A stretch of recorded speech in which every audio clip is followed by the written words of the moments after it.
Now pay close attention to this next contestant. The words are deep and the message is even more important. Please welcome Alfred Crawford. Give it up for him, Apollo. Alfred Crawford.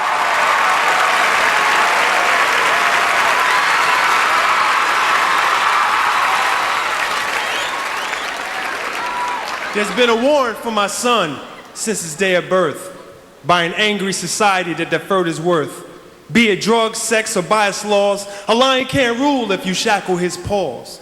And though I tried my best to raise him right, it was the world outside that clouded his sight. See, he was fighting a battle he could not win to transcend the end of most black men. My wife found the stem one day while washing his clothes. "It ain't mine," he said, while rubbing his nose. So I checked his room. I kind of wrecked the place. I searched every square inch of his hip-hop space. Then my eye caught the glint of a taped-up 9, and you could just imagine what was going through my mind when my son runs in and he sees me spying. His face is all bloody and still wet from crying. "Son," I said, "where'd you get this from?" "Dad, I can't talk now, I gotta run." "Slow down," I begged. "Let's talk this out. Tell me what's wrong and what this gun is about." But Junior got impatient and he snatched the heat. He bowed down the stairs and he headed up the street. Now, I'm not as fast, but I kept him in sight. He ran 2 blocks down, then he made a right. Now, I couldn't just stop and let the boy go. Something was wrong and I needed to know. So when I rounded the corner, still gasping for air, my son stood facing this guy in the chair.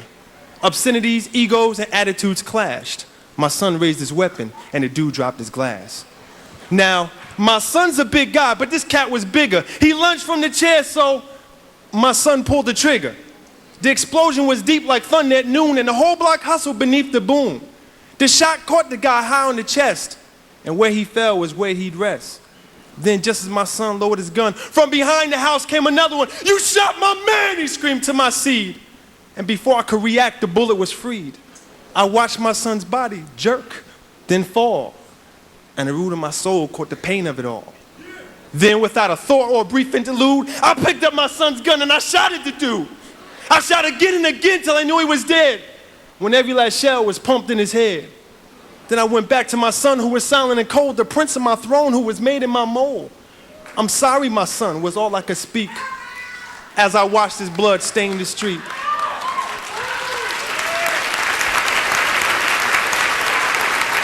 It's been 10 long years since that cold, hard day when those mean, ugly streets took my son away. As for my wife, well, she's coming around. She's just getting over a nervous breakdown. So to all you Apollo brothers, it's to whom this poem should speak. Please, black man, don't let your son be another stain on the street.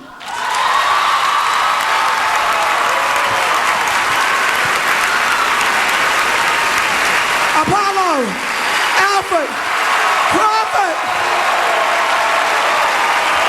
All right. Let's